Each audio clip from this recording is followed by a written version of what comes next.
Hey, everybody, welcome back to the Tobin Gregory Group podcast, cast again, wherever you're consuming this media. We're glad you're here. A lot to talk about today. Thankfully, we woke up and Hurricane Milton didn't do as much damage and change some things up according to its initial estimates, right? So thank goodness that things played out the way they did. We want to spend a little bit of time there because that is current and it is going to impact things for housing. Beyond just cost of homes, et cetera. So I know Craig has done a lot of research on this. Craig, take it over as far as Milton and what all is happening there.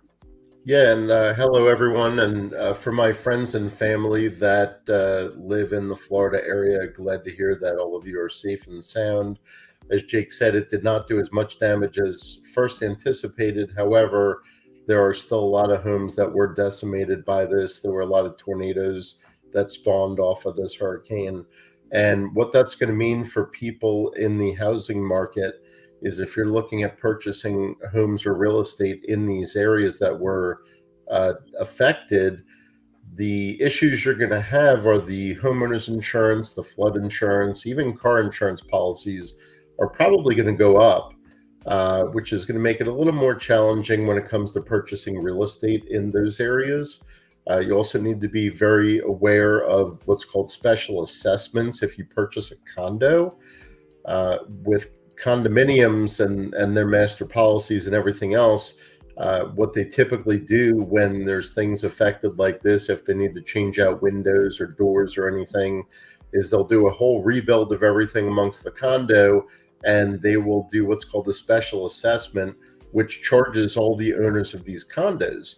And I've heard stories in upwards of up to $100,000 per owner where they will assess, and you will have to pay this within a very short period of time, or technically they can take over the unit. So there's a lot of people that could be out there looking to sell because of this. It could also mean opportunity, though, if you are looking to invest. Some of these people may need to get out of this situation because they can't afford these assessments. And you may be able to find a little bit of a bargain on some of the real estate where Florida initially had a huge uptick since the pandemic of people moving down there. Home values went up way more than other parts of the country. So depending upon what side of the coin you're looking at, could either be very problematic for people or could be opportunistic for others. So just be aware of that. Yeah. And all those things do impact pricing. I know this seems localized to Florida, but when you look at the amount of wood and repair items and cost of goods that are going to go into rebuilding the areas that were damaged, that will take an impact on the rest of the nation when it comes to building homes and 2x4s and things that are required to repair. It's a supply and demand thing, right? So we got to keep that in mind when you're looking to build houses, no matter where you are, et cetera. Let's talk about rates because we are lenders, and that is the big question we always get, Greg. So last Friday, jobs report came out. Good data. There was I think it was 141,000, but I know for a fact the report showed over 100,000 more jobs reported than was anticipated. That is good for the economy. People get more bullish on spending and investing and getting a return on those investments. However, that does make rates go up as well. People want the return on the investments, and when more money is being made and more money is moving in the markets, you typically see the investors and the entities out there capturing more money on those, charging more for the money being lent, right?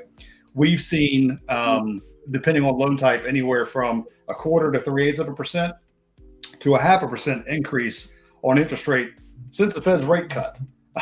With that in mind, it seems counterintuitive, but really they follow the 10-year yield the mortgage-backed securities do, and that's been increasing. So seems counterintuitive. Keep in mind, there's still a projected another 0.5% increase or decrease, I apologize, from the Fed by the end of this year, and they're expecting another 1% decrease by the end of next year as well. So we've got another, between now and the end of next year, about 1.5 Fed decrease in their rates, what they charge on top of rates coming.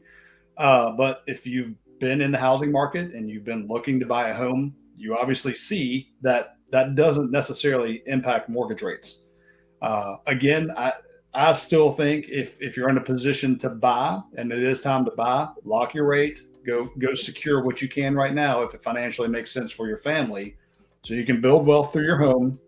You get today's rate that no matter what happens in the future, your payments are locked in and not going up. And then if rates do get better, we get to take advantage of it and lower your And you payments. have no competition when they get better. You buy Right. the home now, you only have to refinance against yourself. You're not refinancing or going against someone else trying to buy that home. Absolutely. So I think that's enough data and numbers for today. Craig, what's your Cowboys showed up this week? Yeah, I would say they showed up. So I was not looking forward to this game, to be honest with you. Pittsburgh, they've been playing really tough this year.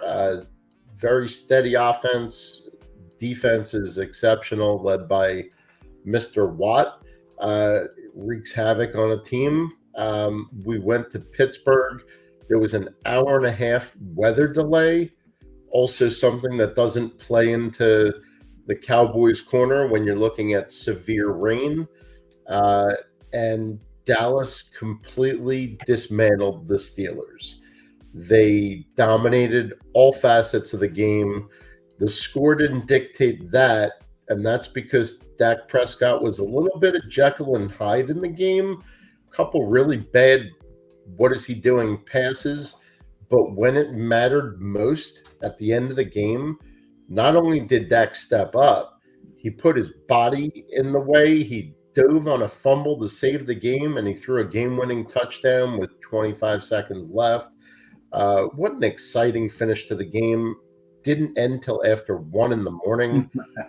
For those of you that know me, 1 a.m. is not a number on my clock I ever see anymore. So this was unusual for me. I was a little bit tired. I'm glad the podcast was not the day after that. But what an exciting week of football. Last week, some crazy news. This week, already a head coach firing with Robert Saleh of the Jets. 5 weeks in and he's already out. Not that I disagree with the move, but I feel like they have a bunch of issues in New York where they really should be contending, and they're not living up to their potential. I think part of that is on Aaron Rodgers, as we talked about. I think this is probably going to be his last year. He's just not doing what he used to do. For the local friends and family of mine this week, we got the Ravens hosting the Commanders, and that's going to be an incredible game. The Commanders are playing exceptional football, probably better than most expected. The Ravens are starting to play better football. They had an incredible game last week as well against the Bengals. They should have lost that game multiple times. Came back and won it. Thank you, Derrick Henry. That 50-yard rush in overtime won me a parlay, which was awesome. So that was good too. Hockey season's officially started. Last night, the New York Rangers opened up with a 6-0 win over Sidney Crosby and the Penguins. So we're going to have a lot of good sports to talk about on this podcast, because if the Cowboys are heading to the Super Bowl, as clearly they are, and the Rangers are going to go to the Stanley Cup Finals, it's going to be an awesome podcast. Look, I was going to ask you what your top 3 were unbiased picks, but now I don't think I can after you just said that. So I don't think I can be unbiased. The Cowboys are not going to the Super Bowl. They might. I mean, I honestly believe, and as you said with the Bengals, and there's been so many games that a single play is the deciding difference between a win and a loss right now. And a lot of these games we've seen, I think the league is so even right now. Like it's very difficult to say these teams are the top. Like, of course, I always say Kansas City, even though I don't root for those guys. Kansas City is still the team to beat, but I don't know who I put number 2, number 3 right now. I don't know that there is even a number 1. I mean, so Minnesota and Kansas City are both undefeated, both 5-0, and neither one of them do I think are going to win the Super Bowl. They don't seem dominant. They don't seem dominant like they have, like Kansas City has in past season. They're getting the win, and getting the win is what matters.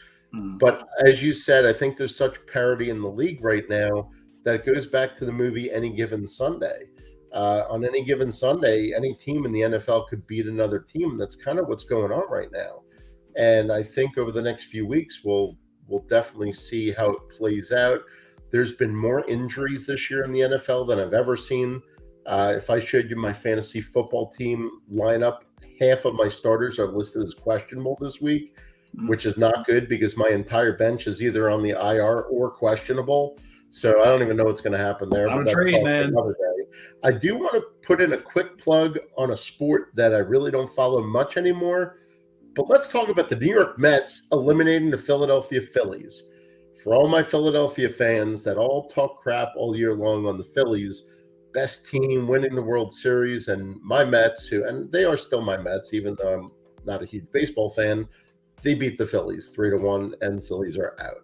So good job, Mets. It's really what's telling is the same in every sport, though. It's the team that's hot entering the playoffs is the team you got to look out for. Mm-hmm. The Mets were not dominant during the year, but they caught fire at the end, and they destroyed the Phillies, which they had no business doing. Same thing in the NFL. I mean, you can look back to the years when Tom Brady and the Patriots were undefeated in the regular season, and they lost in the Super Bowl to the Giants. I was at that Super Bowl. That was crazy. That gives me hope for my Bills, man. I'm not going to lie. The last two games before the clock hit 3 zeros, 4 zeros, I turned it off. I'm like screaming at the TV. Turn the games off. But you got to play your best ball at the end of the year. That's for sure. That's for sure. Yeah. Well, Craig, anything else to add to the conversation today, man? It's going to be a short one today. We're only at 12 minutes right now. So, yeah, I think, sometimes people want to get out of the podcast quick too, and they don't want to turn us off because they know we're entertaining. So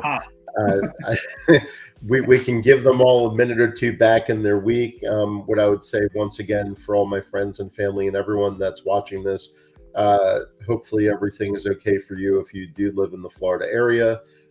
Take precautions when things like this happen. Make sure you evacuate if they tell you to evacuate. But as far as everything else goes, if you live in one of these dangerous places, get a handheld AM radio because they'll still be broadcast. And sometimes cell phone towers go out. All these things go out. And I know this is not part of the podcast, but get you just a little AM radio because that's where what you need, the information you'll need to be as safe as possible will come across. Not a bad investment. No, if you can afford it, another good investment's an emergency generator. Yeah, with the millions of people without power now in Florida, a generator could help. So I know gas was tough to come by. Gas stations, 60% of them were out of gas. So also prepare long in advance. Make sure you have cans of gasoline on the men over there on the sidelines and the generator and everything else. So anyway, besides that, I hope everyone has a great rest of your week and looking forward to seeing you guys next week after once again a big Cowboys win coming up this weekend. We have the Detroit Lions. We are not favored. Don't think Dallas is going to win, and we'll see what happens. Never know. There's been some crazy games. Guys, thank you to all our fans and subscribers. As always, free tools. Look below in the comments. Look below in the details. If you're currently shopping for a home or you are a homeowner, we have some free tools to help you build wealth through home ownership and also help you search for a home. So grab those if you're in the market. If you need anything, reach directly out to Craig, reach directly out to myself. We're happy to help you. If we're not licensed in the States, we can get you with someone very good that can still help you with our company as well. So everybody take care. We'll see you next week.